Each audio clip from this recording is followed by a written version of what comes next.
Welcome to গণিত academy. আমার YouTube channel গণিত একাডেমিতে তোমাদের প্রত্যেকে স্বাগত জানাচ্ছি আবার একটা নতুন ভিডিওর মাধ্যমে। আর এই ভিডিওতে আমি নিয়ে চলে এসেছি আমাদের ডাব্লিউবিএসএসসির গ্রুপ সি এবং ডি এর প্র্যাকটিস সেট নম্বর 5।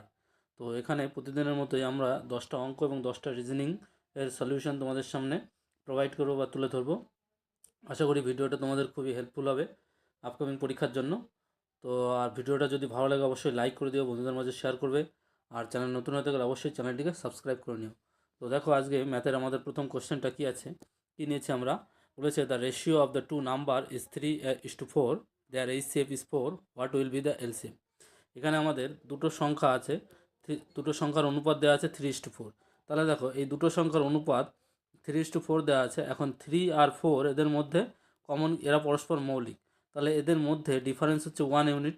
তাহলে আমরা বলতে পারি যে সংখ্যা দুটো কত হবে, সংখ্যা দুটো হবে 3:4 আর 4:4, যেহেতু এরা পরস্পর মৌলিক। ঠিক আছে, আবার যেহেতু বলেছে গসাগুটা 4 দেওয়া আছে, তাহলে 3:4 4:4, তাহলে একটা সংখ্যা কত পাচ্ছি, 3 4 12 পাচ্ছি, আর একটা সংখ্যা 16 পাচ্ছি। এখন তাহলে বলেছে এলসিএম 12 আর 16 এদের লসাগু কত হবে। লসাগু দেখো এদের মধ্যে 4টা যদি এলসিএম এইচসিএফটা গসাগুটা নিয়ে নিই, তাহলে 3 আর 4 পড়ে থাকছে, এদের মধ্যে 3 আর 4 গুণ করো, তাহলে এখানে হচ্ছে 48 হচ্ছে এদের লসাগু। তাহলে অপশান সি যেটা আছে, অপশান সি হচ্ছে এই কোশ্চেনের অ্যান্সার। ঠিক আছে, অন্যভাবেও করা যায়, চেষ্টা করবে। চলে আসছি পরের কোশ্চেনে। দেখো কী বলছে, বলছে অ্যারেঞ্জ, এই যে আমাদের যে ভগ্নাংশগুলো দেওয়া আছে কত কত আছে, 7/12, 2/3 আর 3/8, এই ভগ্নাংশগুলোকে অ্যারেঞ্জ বলেছে অ্যাসেন্ডিং অর্ডারে, অর্থাৎ ঊর্ধ্বক্রমে, মানে ছোট থেকে বড়। ঊর্ধ্বক্রম মানে ছোট থেকে বড়, অ্যাসেন্ডিং অর্ডার মানে ছোট থেকে বড়। তাহলে ছোট থেকে বড় আকারে যখন যদি কোনো সাজাতে হয় ভগ্নাংশ, তাহলে আমরা সব সময় হরগুলোকে দেখতে হয়। হরগুলো কত আছে, হরগুলো এখানে 12 আছে, 3 আছে, 8। যতক্ষণ না হরগুলো আমরা আমাদের সমান, ততক্ষণ আমরা বলতে পারবো না কে ছোট আর বড়। তাহলে হরগুলোকে, এটা দেখো 3 আর 8 এই তিনটে আছে সংখ্যা, তিনটে হর আছে। তাহলে এই তিনটে, এদের লসাগু কত, এদের লসাগু হচ্ছে 24। আমরা জানি এদের লসাগু হচ্ছে 24। তাহলে নিচে আমাদের 12কে যদি আমরা 24 বানাই, তাহলে অর্থাৎ 2 দিয়ে গুণ করলাম, তাহলে একই রকমভাবে আমাদের উপরেও 2 দিয়ে গুণ করতে হবে, অর্থাৎ উপরে আসবে হচ্ছে 14 আর নিচে আসবে হচ্ছে 24, অর্থাৎ 14/24। একই রকমভাবে নিচের এই 3টাকে যদি 24 করতে যায়, তার মানে 8 দিয়ে গুণ করতে হবে আমাদের, 3 8 24। তাহলে 8 দিয়ে 2কে গুণ করলে 8 দুগুণে 16, অর্থাৎ 16/24। আর একই রকমভাবে 3/8 যেটা আছে, 8কে যদি আমরা 24 বানাতে চাই, তাহলে এটাকে 3 দিয়ে গুণ করতে হবে, 3 8 24, অর্থাৎ 3 দিয়ে গুণ করলে 3 3 9। তাহলে এইবার দেখো 24-এর উপরে 9 আছে, 24-এর উপরে 16, 24-এর উপরে 14। তাহলে এদের মধ্যে সবথেকে ছোটোকে, সবথেকে ছোট নিশ্চয়ই 9, অর্থাৎ 9টা কোথা থেকে এসছে, 3/8 এটা থেকে এসছে। এবং তারপরে ছোটোকে 7/12, কারণ এর উপরে 14 আছে, তাহলে 7/12 হবে এরপরে, লেস দেন। আর সবার লাস্টে পড়ে থাকবে 16/24, যেটা সেটা কত থেকে এসছে, 2/3 থেকে এসছে। তাহলে আমাদের অ্যাসেন্ডিং অর্ডার আমরা পেয়ে গেলাম, এইটা হচ্ছে আমাদের ascending order. 3/8 less than 7/12 less than 2/3। Option এতে দেখো আছে, তাহলে অপশান এ হচ্ছে আমাদের এই কোশ্চেনের অ্যান্সার। আশা করি বুঝতে পারলে। চলে আসছি পরের কোশ্চেনে। দেখো কী বলছে, দেখো এই জিনিসটাকে কীভাবে ভাঙাচ্ছি, দেখো 1/5 এটা রেখেই দিলাম, 1/5 প্লাস 999, এই জিনিসটাকে, এটাকে আমরা ভাঙতে পারি কি 999 ইন্টু 99। ঠিক আছে, যেহেতু এই জিনিসটা মানে হচ্ছে এর মাঝে কিছু না, এটা যোগ করা যায়, তাহলে আমাদের আসবে হচ্ছে 494, এটা হচ্ছে 495 মাইনাস 1/495 ইন্টু 99, এটা করো। তাহলে এটা ডিভাইডেড বাই 4 আছে লাস্টে, যাই হোক সেটা পরে দেখছি। 1/5 এটা করলে হচ্ছে 1000 মাইনাস কত হচ্ছে, তাহলে 99,000, যেহেতু 1000 মাইনাস 1 এই জিনিসটা, তাহলে 99,000 মাইনাস 1 মানে 99 প্লাস, আর এটা মানে হচ্ছে 1/99/495, এটা দিয়ে কাটলে পরে এটা আসবে 1/5। এই 1/5 আর এই 1/5 কেটে গেলে, এখানে প্লাস আছে সরি, তাহলে এটা ভ্যানিশ হয়ে গেল। থাকলো আমাদের দাঁড়ালো কি 9900, আর এখানে যেহেতু 99 ইন্টু এখানে 1 করা হয়েছে, 1 মানে 1 ইন্টু 99 হবে, এই 99 এই 99 কেটে গেলো, তাহলে থাকবে হচ্ছে শুধুমাত্র আমাদের 99,000, এই 99,000। আর একে 4 দিয়ে ভাগ করলে আমাদের আসবে যেটা, সেটা হচ্ছে যে দেখো 4 দুগুণে 8, 4 7 সরি 4 4 16, 4 7 28, 5 0, এইটা অর্থাৎ 24,700 750, 24,750 অপশান ডিতে আছে। তাহলে অপশান ডি হচ্ছে আমাদের এই কোশ্চেনের অ্যান্সার। আশা করি বুঝতে পারলে। খুব সুন্দর অঙ্ক, দিতে পারি পরীক্ষায়। চলে আসছি পরের কোশ্চেনে। দেখো কী বলছে। পরের কোশ্চেনটা বলছে the average of 4 consecutive even number is 27, what is the greatest number, সব থেকে বড় সংখ্যা। চারটে পরপর জোড় সংখ্যার গড় হচ্ছে 27, তাহলে বৃহত্তম সংখ্যাটি কত। এই ধরনের অঙ্ক যখনই পাবে, পরপর কনজিকিউটিভ নাম্বার যখন বলবে, তাহলে প্রথমে যে সংখ্যাটা ধরবে এক্স, তার এক ঘর পরের ইভেন নাম্বারটা কত হবে, x+2, আর পেছনের এক ইভেন নাম্বারটা হবে x-2। তাহলে এটা পরপর ইভেন নাম্বার আছে x-2 x+2, আর পরের যেদিকে বাঁদিকে বা ডান দিকে যে কোনো একটা ধরে নাও, তারপরের সংখ্যাটা হবে x+4। তাহলে এই যে সংখ্যাটা, চারটে সংখ্যা পেলাম, এই চারটে সংখ্যা যদি আমি যোগ করে দিই, ঠিক আছে, যোগ করে আমি কি করব, 4 দিয়ে ভাগ করব, তাহলে আমরা কি পাবো, আমরা পাবো হচ্ছে 27 গড়। তাহলে এবার দেখো, +2 -2 কেটে যাবে, থাকবে কত, 1 2 3 4, অর্থাৎ 4x + 4/4 সমান সমান হচ্ছে 27। এখান থেকে 4 দিয়ে যদি ভাগ করা হয় তাহলে পাবো হচ্ছে x+1 সমান সমান 27। x+1 সমান সমান 27 মানে হচ্ছে, তাহলে সব থেকে আমাদের চেয়েছে কি বৃহত্তম সংখ্যা। বৃহত্তম সংখ্যা কত, x+4। তাহলে আমরা কি পাচ্ছি, তাহলে আমরা পাবো হচ্ছে x+4 মানে আরও 3 যোগ করে দাও, তাহলে 27 আর 3 30, অর্থাৎ x+4 আমি পেলাম হচ্ছে 30। বৃহত্তম সংখ্যাটা কত, 30, অপশান ডিতে আছে। তাহলে অপশান ডি হচ্ছে আমাদের এই কোশ্চেনের অ্যান্সার। চলে আসছি পরের কোশ্চেনে। দেখো কি বলছে। বলছে 10% of a minus B equals to 50% of a plus B, তাহলে a ইস টু বি কত। আচ্ছা, আমাদের দেওয়া আছে 10% অফ a মাইনাস বি, এটা সমান সমান হচ্ছে 50% অফ a প্লাস বি, এটা দেওয়া আছে। তাহলে দুপাশ থেকে দেখো পার্সেন্ট কেটে গেল, 10 দিয়ে কাটলে 1, এপাশে থাকবে 5। তাহলে আমরা পেলাম a মাইনাস বি সমান সমান 5 দিয়ে গুণ করলে 5a প্লাস 5b। তাহলে এপাশ থেকে এই এটা যদি ওপাশে নিয়ে যাই আর বিটা যদি ওপাশে নিয়ে আসি, তাহলে আমাদের দাঁড়াচ্ছে হচ্ছে 6b সমান সমান 4a।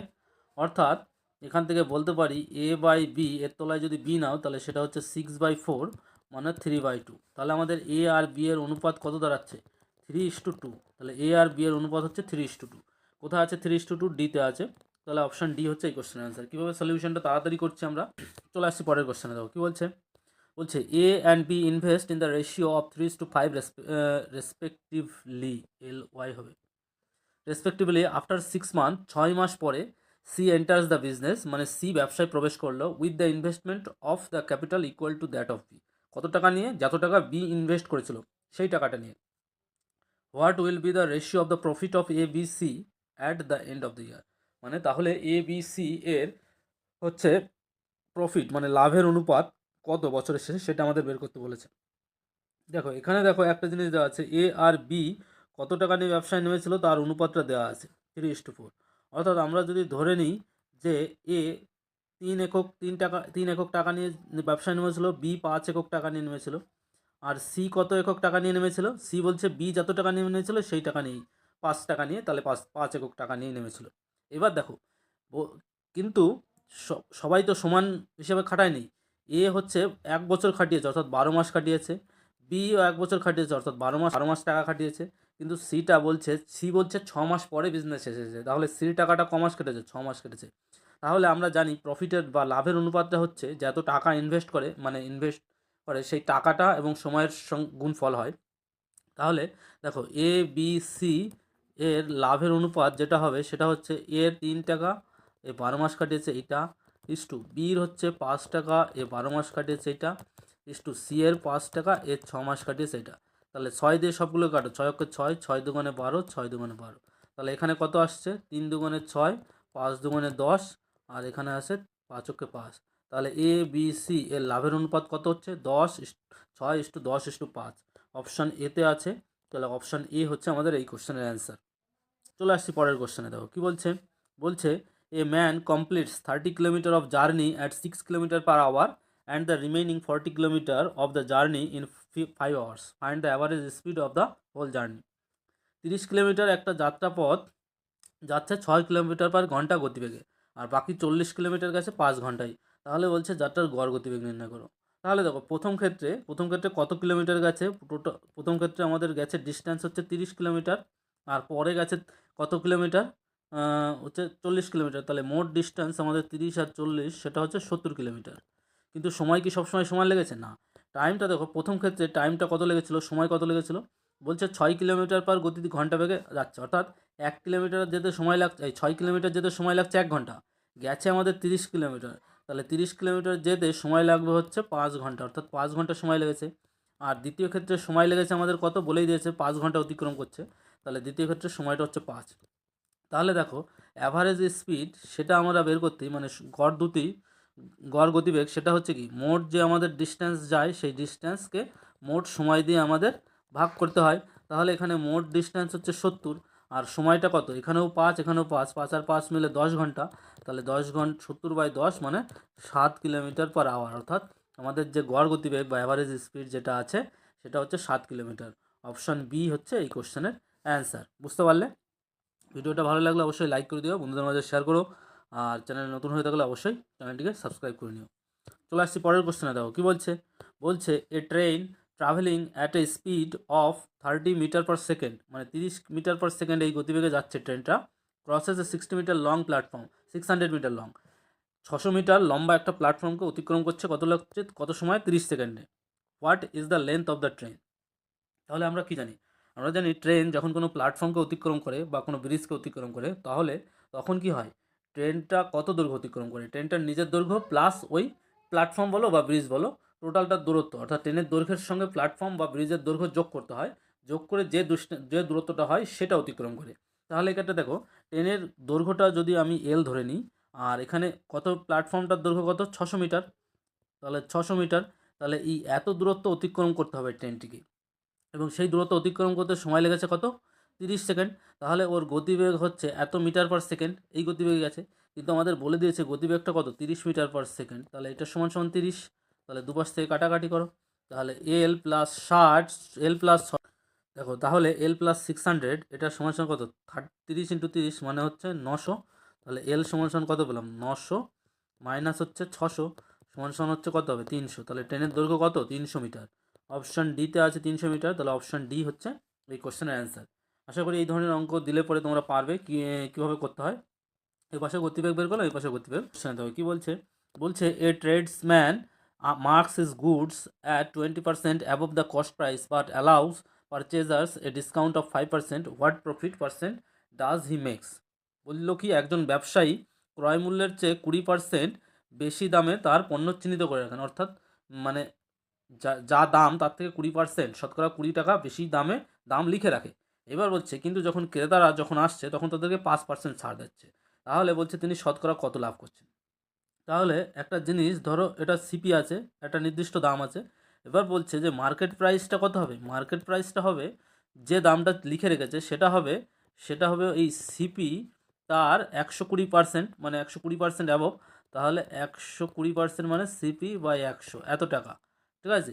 এইবার বলছে এই এমপির উপরে কত পার্সেন্ট ছাড় দিচ্ছে, 5% ছাড় দিচ্ছে, তাহলে বিক্রি করছে কত টাকায়, বিক্রি করছে দেখো এসপিটা কত হবে, এসপিটা হবে হচ্ছে এই যে মার্কেট প্রাইস যে দামটা লিখে রেখেছিলো তার 95%, অর্থাৎ 95/100, সেটার সমান সমান এমপিটা কত, সিপি ইন্টু 120/100 গুণ এটা মানে হচ্ছে 95/100, তাহলে এটা দেখো 5 দিয়ে কাটছি, 5 1995, 5 দিয়ে 5 কুড়িতে 120, 20 দিয়ে 6, এবার আসছে কত, 6 19 114, 114/100 সিপি।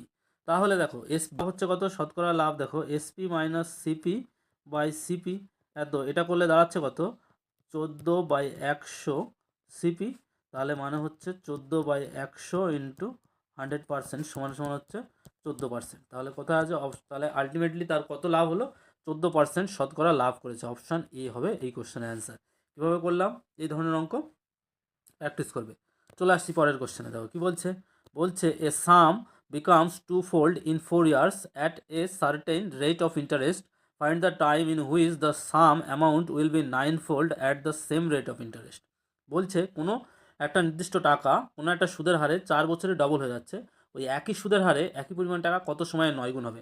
তাহলে দেখো আমরা যদি একটা পি যদি ধরে নিই আসল, তাহলে পিটা আমাদের কি হয়ে যাচ্ছে, 2p হয়ে যাচ্ছে কখন, 4 বছরে, টাইমটা 4 বছর লাগছে। তাহলে এই ক্ষেত্রে আমাদের কি হচ্ছে, ইন্টারেস্টটা কত হচ্ছে, ইন্টারেস্টটা হচ্ছে, সুদটা কত হচ্ছে, পি থেকে 2p থেকে পি বাদ দাও, তার মানে সুদটা হচ্ছে পি, অর্থাৎ সুদটা হচ্ছে আসলের 1 গুণ, আসলের কত হচ্ছে 1 গুণ, আসলের 1 গুণ হচ্ছে কত বছরে, 4 বছরে। এইবার দেখো যদি বলছে যে কোনো আসল আছে পি, সেই টাকাটা বলছে 9 গুণ হয়ে যাচ্ছে, অর্থাৎ 9p হয়ে যাবে। 9p হয়ে গেলে আমাদের ইন্টারেস্ট কত হবে, ইন্টারেস্ট হবে হচ্ছে 8p, অর্থাৎ আসলের 8 গুণ, 8 গুণ। এইবার দেখো এক আসলটা 1 গুণ হচ্ছিল কত বছরে, 4 বছরে, তাহলে 8 গুণ হবে কত বছরে, 4 ইন্টু 8, 4 মানে 32 বছর হবে। তাহলে 32 বছর হবে এই কোশ্চেনের অ্যান্সার। অপশান এ হচ্ছে এই কোশ্চেনের অ্যান্সার। কীভাবে করে হচ্ছে এই ধরনের অঙ্কগুলো শুধু আসলের থেকে। তো আশা করি এই ধরনের অঙ্কগুলো প্র্যাকটিস করবে তোমরা, আসতে পারে পরীক্ষায়। 10টা কোশ্চেন আমরা মোটামুটি শেষ করলাম। তো প্র্যাকটিস করবে এই ধরনের অঙ্ক। এবার আসছি রিজনিংয়ের কোশ্চেনগুলো। দেখো রিজনিংয়ের 10টা কোশ্চেন করি। বলছে যে কমপ্লিট দ্য সিরিজ, এই সিরিজটাকে আমাদের কি বলছে, সম্পূর্ণ করতে বলেছে। কী কী আছে সিরিজ, 10 আছে, 18 আছে, 28 আছে, তারপরে আছে 40, 54, 70, প্রশ্নবোধক চিহ্ন। তাহলে দেখো এইখানে কত হবে প্রশ্নের জায়গায়। তাহলে দেখো 10 থেকে 18 গেছে, মানে +8 বেড়েছে। 18 থেকে 28 হলো, এখানে কত বাড়লো, +10 বাড়লো। তারপরে কত আছে, এটা বিয়োগ করো, দেখো প্লাস কত 12 বেড়েছে। তারপরে দেখবে এখানে কত বাড়লো, +14 বেড়েছে। তারপরে দেখো এখানে +16 বেড়েছে। তারপরে দেখো একটা সিরিজ পাচ্ছি, 8 বেড়েছে, 10, 12, 14, 16, তারপরে নিশ্চয়ই কত 18 বাড়বে। তাহলে হবে আমাদের 70 + 18 ওই জায়গাটায়, প্রশ্নের জায়গাটায়, সেটা হবে হচ্ছে 88। তাহলে অপশান 88 ডিতে আছে। তাহলে অপশান ডি হচ্ছে এই কোশ্চেনের অ্যান্সার। বুঝতে পারছো? চলে আসছি পরের কোশ্চেনে। বলছে দেখো what will be in question mark, মানে প্রশ্নে এই যে জায়গাটা আছে এই জায়গাটায় কত হবে। কী কী আছে আমাদের, D, E, F, H, I, J, R, M, N, O, প্রশ্নবোধক চিহ্ন। তাহলে দেখো এখানে প্রথমে মানগুলো বসে নিই। ডি এর value 4, E 5, F A 6, H A 8, I A 9, জেতে 10, এম এ 13, এন এ 14, আর ওতে হচ্ছে 15। এরকমভাবে মানগুলো একটু মুখস্থ রাখার চেষ্টা করবে, তাহলে যত মনে রাখার চেষ্টা রাখতে পারবে তত তাড়াতাড়ি এই ধরনের রিজনিংগুলো করতে পারবে। দেখো 4 থেকে এইটে গেছে, মানে 4 বেড়েছে। এইচ থেকে এম কত বেড়েছে, 8 থেকে 13 গেছে, তার মানে +5 বেড়েছে। তাহলে এবার এইভাবে যাচ্ছে, অর্থাৎ 4 বাড়লো, 5 বাড়লো, তারপরে নিশ্চয়ই কত বাড়বে, 6 বাড়বে। তাহলে এম থেকে 6, মানে 13 থেকে 6 মানে 19 হওয়ার কথা। 19-এ কী হয়, 19-এ এস হয়। তাহলে এখান থেকে দেখো দুটো অপশান আমাদের অলরেডি এলিমিনেট হয়ে গেল সঙ্গে সঙ্গে। এভাবেই টেকনিকগুলো ইউজ করতে হয় পরীক্ষার সময়। তাহলে এবার দেখো পরেরটা যদি দেখি, পরেরটা ই দেখো, ই, ই থেকে আই হয়েছে, অর্থাৎ 5 থেকে 9, তার মানে কত, এখানেও 4 বেড়েছে। এবার হচ্ছে 9 থেকে 14, এখানে 5 বেড়েছে। তাহলে 4 বাড়লো, তারপরে 5 বাড়লো, তারপরে কত বাড়বে, আবার নিশ্চয়ই 6 বাড়বে, অর্থাৎ 14 থেকে 6 হলে 20। 20-তে কী হয়, টি হয়, অর্থাৎ এস টি দিয়ে আসবে আমাদের প্রশ্ন। এস টি দিয়ে একটাই আছে, D option eliminate. Option A হচ্ছে তাহলে এই কোশ্চেনের অ্যান্সার। চলে আসছি পরের কোশ্চেনে। কী বলছে দেখো, বলেছে choose the odd one out, অর্থাৎ কোনটি অন্যগুলির থেকে আলাদা। এদের মধ্যে যেটা বাকি তিনটের থেকে আলাদা হবে সেটা আমাদের চিহ্নিতকরণ করতে বলেছে।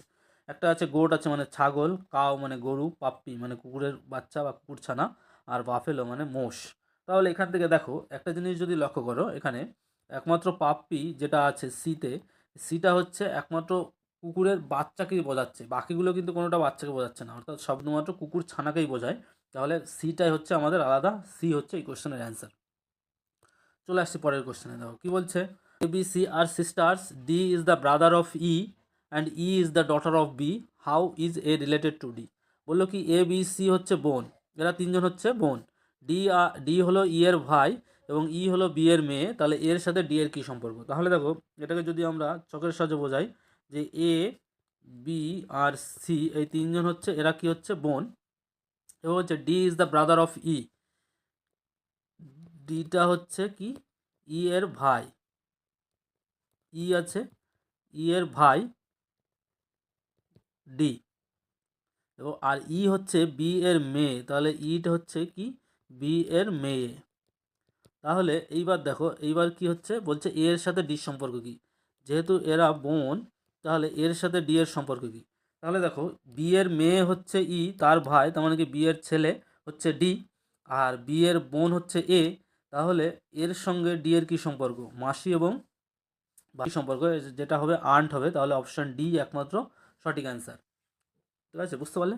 চলে আসছি পরের কোশ্চেনে। দেখো কী বলছে, বলছে 50 বুকস বিলংস, আচ্ছা বাংলাটা পড়ছি, বিভিন্ন বিষয়ের 50টা বই একটি তাকে রাখা আছে, যথা ইতিহাস 8টা, ভূগোল 7টা, সাহিত্যে 13টা, মনোবিজ্ঞান 8টি। এবং বিজ্ঞানের 14টা। বইগুলো এমনভাবে বর্ণানুক্রমে সাজানো আছে যে যতক্ষণ পর্যন্ত অন্য বিষয়ের বই উপলব্ধ থাকে ততক্ষণ একই বিষয়ের দুটি বই একসাথে রাখা হয় না। অন্যথা উল্লেখ না থাকলে সমস্ত গণনা বাম দিক থেকে করা হয়, মানে এই দিক থেকে যাচ্ছে, আমাদের গুনতে গুনতে এই দিক থেকে যাবে। এবার বলছে 40তম বইটা কোনটা বিষয় হবে। তাহলে দেখো অ্যালফাবেটিক্যালি ডিকশনারি অনুসারে সাজানো হচ্ছে, এখানে বলছে না অ্যারেঞ্জ ইন অ্যালফাবেটিক্যালি। তাহলে দেখো এখানে কি কি আছে, হিস্ট্রি আছে, জিওগ্রাফি আছে, লিটারেচার আছে, সাইকোলজি আছে, আর হচ্ছে সায়েন্স আছে। তাহলে সবার প্রথমে কি আসবে, সবার প্রথমে আমাদের কি আসবে, সবার প্রথমে আসবে জিওগ্রাফি, কারণ জিটা সবার আগে আছে জি। তারপরে আসবে হচ্ছে হিস্ট্রি, তারপরে আসবে হচ্ছে লিটারেচার, তারপরে আসবে হচ্ছে সাইকোলজি, সবার লাস্টে আসবে সায়েন্স। অর্থাৎ এখান থেকে 1 2 3 4 5 এইভাবে পরপর সিকোয়েন্স অনুসারে সাজবে। তারপর আবার geography, history, literature, psychology, science এইভাবে আসবে। তাহলে আমাদের প্রশ্ন করেছে যে 40তম বিষয়ের বইটা কখন কি আসবে। তাহলে দেখো এখানে যদি এখানে 5তম বিষয় 40, এখন 5টা করে 5টা সিরিজ আছে, 5টা বইয়ের সিরিজ। তাহলে 40কে 5 দিয়ে ভাগ করো, 5 দিয়ে ভাগ করলে 8, অর্থাৎ যেহেতু 8 দিয়ে ভাগ করছি কোনো কিছু ভাগশেষ থাকছে না, তাহলে অর্থাৎ এর 8 গুণ 5, 5 8 40, অর্থাৎ 8 গুণে এখানে লাস্টে সায়েন্সে আসবে, অর্থাৎ বিজ্ঞানের বইটাই আসবে 40তম বই। তাহলে অপশন এ হচ্ছে এই কোশ্চেনের অ্যান্সার। চলো পাজলের কোশ্চেন, চলে আসছি পরের কোশ্চেনে। দেখো কী বলছে, বলছে how many pairs of successive numbers have a difference of two each of the following series. এরকমভাবে একটা সিরিজ দেওয়া আছে, এই সিরিজের বলছে যে পরপর থাকা সংখ্যাগুলোর মধ্যে কত জোড়ার পার্থক্য 2। তাহলে এমন কোন সংখ্যা আছে যাদের মধ্যে পার্থক্য হচ্ছে 2। তাহলে দেখো এখানে 6 আর 4-এর মধ্যে একটা আছে, একটা পেলাম।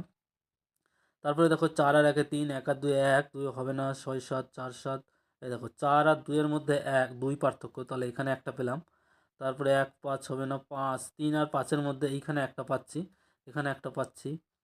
8 আর 6-এর মধ্যে এইখানে একটা পাচ্ছি। আর কোথায় আছে দেখো হিসাব করে, এখানে 3 আর 1-এর মধ্যে একটা পাচ্ছি, এইখানে একটা পাচ্ছি। 2 8 আর 8 আর 6-এর মধ্যে এইখানে একটা পাচ্ছি।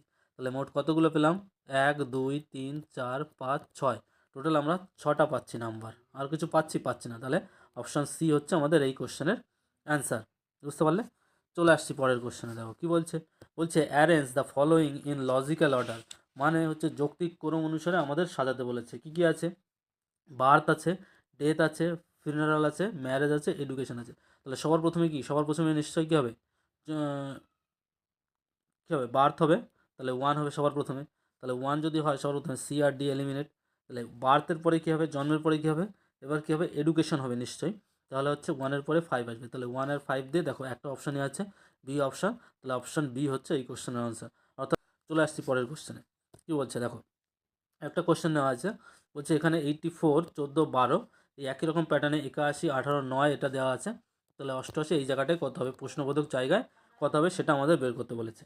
তাহলে দেখো কীভাবে করতে পারি এই সংখ্যা, এটা দেখো কীভাবে করতে পারি। দেখো এখানে যদি আমরা 84, 84 মানে কত লেখা যায়, 84 মানে হচ্ছে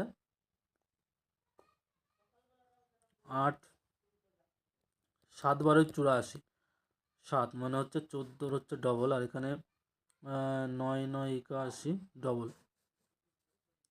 এখানে দেখো 14 ইন্টু 12, একে যদি 2 দিয়ে ভাগ করি, 2 দিয়ে 7, তাহলে 7 12 84, এটা হচ্ছে এখানে কত হচ্ছে 18 ইন্টু 9 বাই 2, এটা 9 9 9 81। হ্যাঁ, এভাবে মিলছে। তাহলে কি হচ্ছে, এই যে দুটো 12 আর 14 গুণ করে 2 দিয়ে ভাগ করলে পরে 84 আসছে। তাহলে 9 8 18 2 দিয়ে গুণ করে 2 দিয়ে ভাগ করলে 81 আসছে। তাহলে এখানে প্রশ্নবোধক জায়গায় যেটা আছে এই দুটোকে গুণ করে 2 দিয়ে ভাগ করো, সেটা সমান দাঁড়াবে কত, 88। তাহলে 11 দিয়ে এটাকে কাটলে 8, তাহলে প্রশ্নবোধক মানে হচ্ছে 16, অর্থাৎ এই জায়গাটায় আমাদের হবে হচ্ছে 16। তাহলে অ্যান্সার কি আছে, অপশান এতে আছে 16। তাহলে অপশান এ হচ্ছে এই কোশ্চেনের অ্যান্সার। চলে আসছি পরের কোশ্চেনে। বলছে Sam rank 9th from top, অর্থাৎ স্যাম এখানে আছে এই জায়গাটায়, বলছে উপর থেকে এর পজিশন হচ্ছে 9, নবম। এবার বলছে and 38th from the bottom, অর্থাৎ নিচের থেকে এর পজিশন হচ্ছে 38th পজিশন। এবার বলছে how many students are there in the class, তার মানে এই শ্রেণীতে মোট কতজন আছে। তাহলে দেখো যে 9 নম্বর পজিশন সেই 38 নম্বর পজিশন। তাহলে এখান থেকে 38 আর 9 যদি যোগ করো, তাহলে দুজন একই ব্যক্তি একই জায়গায় থেকে পড়ে গেছে, তাহলে 1 বিয়োগ দিতে হবে। তাহলে টোটাল আমাদের এতজন স্টুডেন্ট থাকবে, অর্থাৎ 38 প্লাস 8, অর্থাৎ আমাদের থাকবে হচ্ছে 46 জন। টোটাল ক্লাসে আমরা 46 জন স্টুডেন্ট পাবো। তাহলে অপশান বি হচ্ছে এই কোশ্চেনের অ্যান্সার। বুঝতে পারছো কীভাবে করছি? চলে আসছি পরের কোশ্চেন। বলছে দেখো কি লাস্ট কোশ্চেন আমাদের, স্কুল অলওয়েজ, এখানে এ হবে এটা, এই স্কুল অলওয়েজ হ্যাজ মানে একটা বিদ্যালয়ের কি থাকবে, একটা বিদ্যালয়ের সবসময় কী থাকবে, প্রিন্সিপাল থাকবে, বিল্ডিং থাকবে, লাইব্রেরি, টিচার, কী থাকবে বলে, এটা অলওয়েজ টিচার হবে অপশানে, ডি হচ্ছে এই কোশ্চেনের অ্যান্সার। কারণ সেটা কেমন লাগলো তোমাদের অবশ্যই কমেন্ট করে জানাবে। আর এতক্ষণ ভিডিওটা দেখার জন্য প্রত্যেকে ধন্যবাদ। ভিডিওটা ভালো লাগলে লাইক করে দিও, বন্ধুদের মাঝে শেয়ার করবে, আর চ্যানেল নতুন হয়ে থাকলে অবশ্যই চ্যানেলটিকে সাবস্ক্রাইব করে নিও।